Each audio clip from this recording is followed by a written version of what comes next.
Abu Dahda, dia lebih bahagia punya harta di akhirat daripada di dunia. Kenapa? Harta di dunia ini Pak, yang Bapak makan jadi kotoran. Yang Bapak tabung jadi rebutan nanti anak ahli waris kita. Nah, apa kehebatan sedekah? Satu, sedekah itu kata Nabi memperpanjang umur. Kok bisa Ustaz? Coba lihat Pak.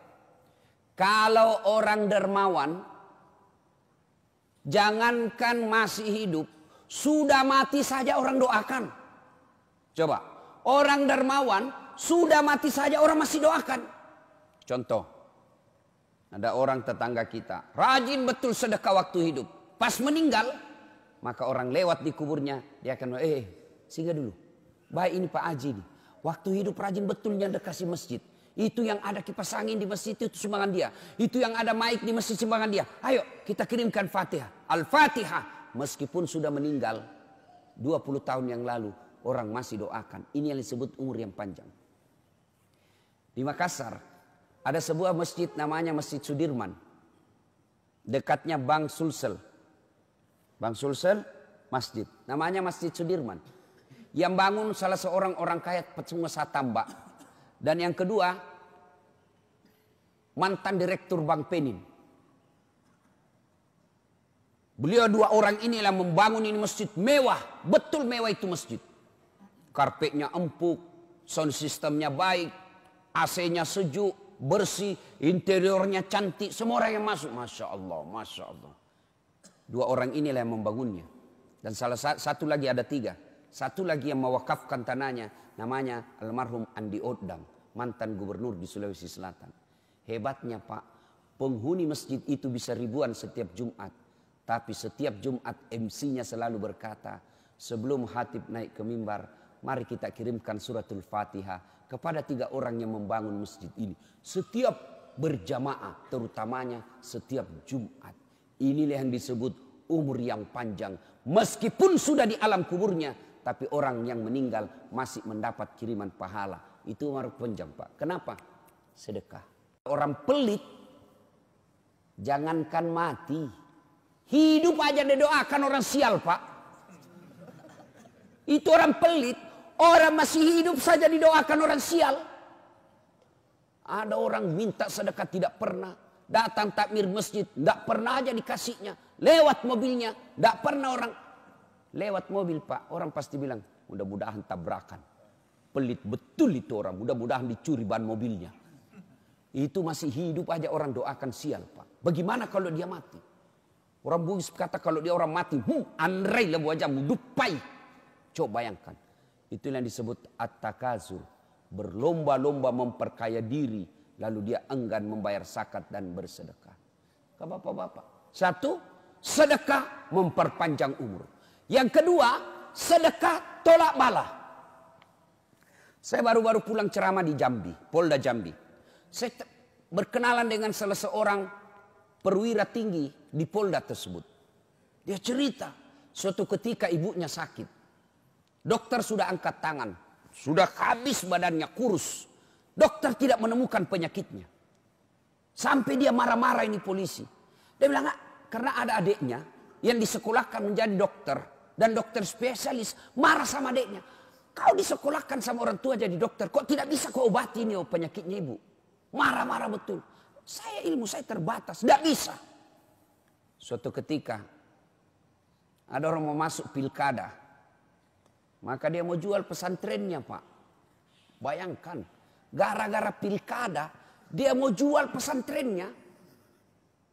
Na'udzubillah min zalik. Lebih sadisnya lagi, dia jual dengan manusia yang ada di dalamnya. Apa ndak bajingan orang seperti ini Pak? Ini polisi, seorang polisi, agamanya tidak terlalu paham soal fikih. Dia kasihan lihat ini orang. Penghuni pesantrennya belumlah cukup 20 waktu itu. Kasihan ini pondok.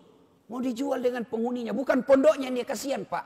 Anak santri yang ada di situ. Dia kemana ini kalau dia dijual dengan orang-orangnya. Inilah Pak, politisi kadang-kala begini Pak. Kalau mau pilkada baik betul agamanya. Pakai serban. pakai gamis, masuk masjid, kayaknya soleh sekali. Pasang baleho, fotonya pun dia balik, Pak. Pernah Bapak lihat itu politisi fotonya? Kan biasa kalau foto itu di atas kepalanya, Pak ya. Ini di bawah kepalanya. Baru dia tulis di balehonya, siap jungkir balik untuk rakyat. Itu politisi, Pak. Jangan percaya, Pak. Kalau Bapak mendengar perkataan politisi, jangan baper, Pak. Jangan bawa perasaan. Bapak sakit hati. Nah, dia belilah itu pesantren, Pak. Setelah dibeli, diperbaiki kamarnya. Dia, Masya Allah. Setelah itu, dia bawa orang tuanya. Saya tidak usah sebut rumah sakitnya, tapi rumah sakit Kristen. Setelah diperiksa, ditahu ini, Pak. Justru Kristen yang tahu penyakitnya. Ini penyakit gampang ini. Disembuhkan, Pak. Dioperasi sekejap. Sembuh. Dan sampai saat ini, Pak, segar bugar itu ibunya. Dia bilang, inilah akibat sedekah saya, Ustaz. Saya beli itu pesantren. Tolak bala. Bayangkan. Yang tadinya semua dokter sudah angkat tangan. Dengan sedekah, tolak bala, Pak. Itu Nabi sudah jelaskan. Jadi bapak-bapak di sini, kalau ada di sini prostat, asam urat, kolesterol, obati dengan sedekah. Ibu-ibu, ada suamimu mulai selalu berpikir poligami, tolak bala dengan sedekah. Betul, Pak. Ibu bangun sholat tengah malam, tidak usah curhat kiri kanan. Kita lihat, ibu-ibu mau tahu ciri-cirinya suami selingkuh? Mau kawin lagi? Ibu mau tahu ciri-cirinya? Satu, handphonenya pakai password. Mencurigakan sudah itu, Bu. Yang kedua, setiap terima WhatsApp, SMS, masuk kamar mandi. Curigalah kau. Pasti ada sesuatu yang tidak beres. Nah, kalau sudah begini suami, tidak usah kau curhat sama tetangga. Apalagi curhat di Facebook. Tak kusangka kau begitu. Romantis ketika kau masih muda. Semakin kau tua, semakin menjadi-jadi. Tidak usah curhat seperti itu. Gimana caranya? Ibu bangun sholat hajat tengah malam. Ambil minimal 2 rakaat. Syukur-syukur bisa sampai 8 rakaat. Selesai itu ibu berdoa. Ya Allah, Engkau yang menitipkan rasa cinta dalam hati suamiku. Ya Allah, palingkan hatinya kepadaku. Ya Allah, ini ada duit saya 1 juta ya Allah. Sedekah tolak bala. Mudah-mudahan suamiku terhindar dari wanita jahat. Bismillah. Coba amalkan. Yang jadi masalah kalau suaminya juga bangun sholat tahajud. Dia tolak bala juga, Pak.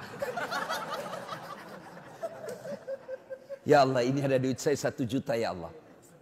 Saya sudah capek lihat istriku ya Allah. Malas betul. Suka ngomel, kuat makan. Ya Allah. Malas dandan ya Allah. Hancur saya hadapi ini perempuan. Ya Allah, ini ada duit saya 1 juta ya Allah. Tolak bala ke panti asuhan. Mudah-mudahan 1 juta ini istriku ikhlas saya kawin lagi. Bingung malaikat. Yang mana doa dikabulkan?